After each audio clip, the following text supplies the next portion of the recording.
a unique opportunity for anime and manga fans. If you're a One Piece fan, I'm sure you'd love to draw your favorite characters. Now you can get 2 amazing books for free. The first book will teach you drawing techniques, and the second one will show you how to create art directly on your phone without even needing to draw. You'll be able to create stunning virtual artwork just like the one on your screen right now. Both books are completely free if you act fast and click the link in the description. Don't waste time. This is a one-of-a-kind opportunity.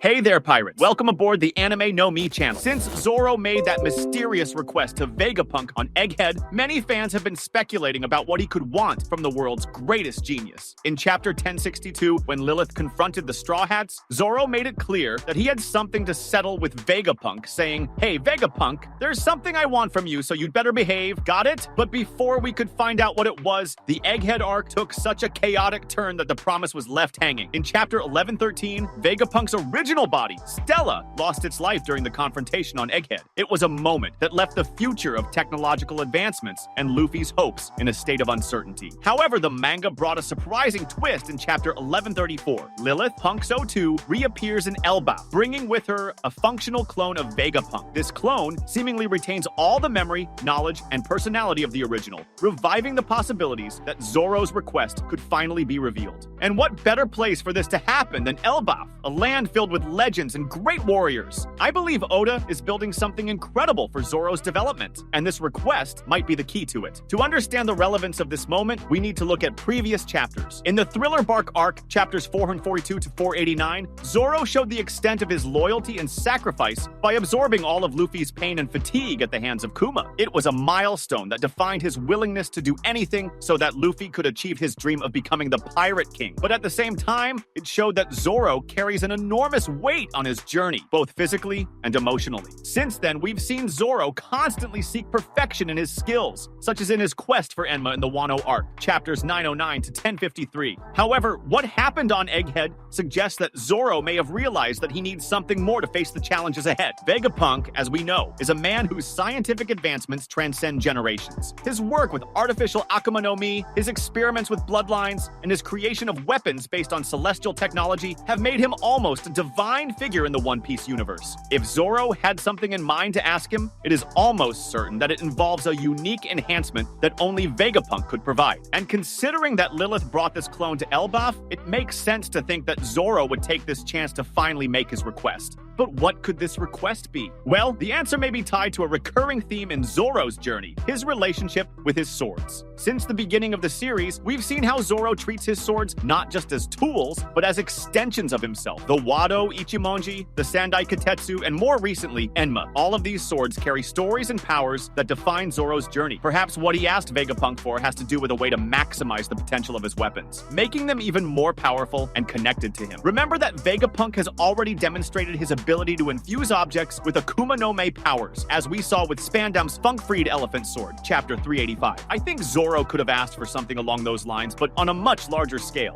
Maybe he wanted Vegapunk to use his technology to unlock hidden potential in Enma, or even to create a new sword that would complement his Santoryu style in an unprecedented way. And since Elbaf is a land of giants and legends, it is possible that the forging of legendary swords is part of the local culture, which would further emphasize the connection between Zoro's request and this arc. Additionally, there's another intriguing possibility. Zoro's request may be related to his own body. Since receiving Enma, we've seen how much this sword demands from its user, draining Haki at an alarming rate. Zoro is incredibly resilient, but even he has limits. Perhaps he has realized that he needs some way to overcome these physical limitations to continue growing as a swordsman. Vegapunk, with his expertise in bioengineering and scientific Haki, could have the solution for this. I imagine that Zoro could have asked for something that would help him endure the prolonged use of Enma, or even fully master its power without compromising his vitality. Another important point is the presence of Lilith in Elbaf. She is the embodiment of Vegapunk's more aggressive and pragmatic side, and it's interesting that she is the one who brings Stella's clone to this arc. This suggests that Zoro's request may involve something that is not only scientifically advanced, but also dangerous or ethically questionable. Perhaps it's something that only Lilith would be willing to carry out, even among the other Vegapunk clones. In narrative terms, this development would would also be a perfect opportunity to explore more of Zoro's relationship with his identity as a swordsman. He has always been driven by his dream of becoming the world's greatest swordsman, but that doesn't just mean defeating Mihawk. It also involves understanding what it means to be a swordsman in a world full of magical powers and advanced technologies. Zoros Request to Vegapunk may be a way to show that he's willing to evolve and adapt to achieve his goal, even if it means resorting to unorthodox methods. And of course, we can't forget Elbaf's role in this context. This is a land that has been constantly mentioned throughout the series as a place of great importance, both culturally and narratively. If Zoro is going to reveal his request to Vegapunk here, it's because this is the right moment and place for it. I believe Oda is building something much bigger than just a battle arc in Elbaf. He's setting the stage for the next big leap in the Straw Hats' development as a whole, and Zoro will surely be at the center of it. What makes this situation even more fascinating is the fact that regardless of what Zoro asked for, it will certainly have far-reaching consequences for his journey and for the story as a whole. Zoro's presence in Elbaf, along with the return of a Vegapunk clone, opens doors to one of the most intriguing plots involving the Straw Hats' fate and their connection to Loki, the fallen heir of Elbaf.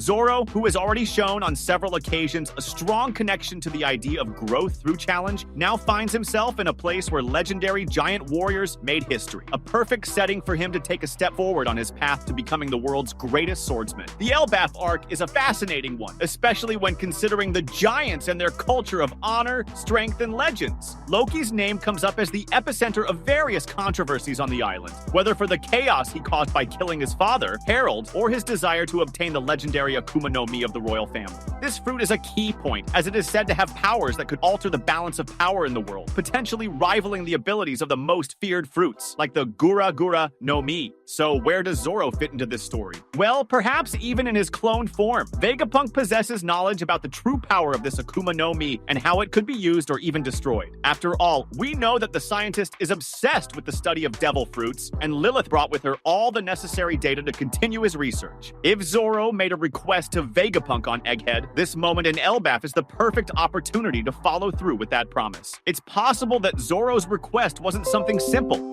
like a weapon or a direct enhancement. Perhaps he asked for information on how to neutralize the abilities of a devil fruit without relying on kairoseki or haki. This is because, during his journey, Zoro has faced opponents who, even though less skilled with swords, challenged him with powers that ignored his raw strength. Vegapunk, with his vast knowledge, could be the key to uncovering secrets that even the giants of Elbaf didn't understand about the fruit that Loki so desired. Now, speaking of Loki, his connection to the Atom Tree where he is chained is emblematic. This tree, mentioned since the Water 7 arc as the source of the wood that built the Thousand Sunny, seems to be connected to various legends in the One Piece world. It's not hard to imagine that Zoro and Luffy's presence in Elbaf isn't just coincidence. The symbolism of the tree and what it represents to the giants' culture could be crucial to the development of both the arc and Zoro's character. Imagine a situation where Loki, in his desperation, tries to use Zoro as a means to escape his chains. The giant might see in the swordsman a unique opportunity. Zoro's skill with swords, especially with legendary weapons like Enma, might be able to cut the kairoseki chains binding him. This would put Zoro in a moral dilemma. Freeing Loki could mean causing immense chaos in Elbaf, but it could also be the chance to confront him directly and prove his worth as a warrior. However, we know that Zoro is loyal to his principles and isn't easily manipulated. If Loki directly challenges him, that might be the push Zoro needs to finally surpass his limits. And perhaps in this confrontation, Vegapunk could play a crucial role. If the scientist really has knowledge about the properties and limitations of devil fruits, he could offer Zoro a strategic advantage, allowing him to fight on equal terms against an opponent with such devastating powers. Another intriguing point is Shanks' presence in this narrative. We already know that Loki has an unresolved history with the red-haired pirate, who even knocked him out with his Haoshoku Haki. The fact that Luffy and Zoro are in Elbaf puts them in an interesting position, where they might follow in Shanks' footsteps and perhaps better understand the Yonko's role in this story. Vegapunk, with his intellect, could be the bridge that connects these narratives,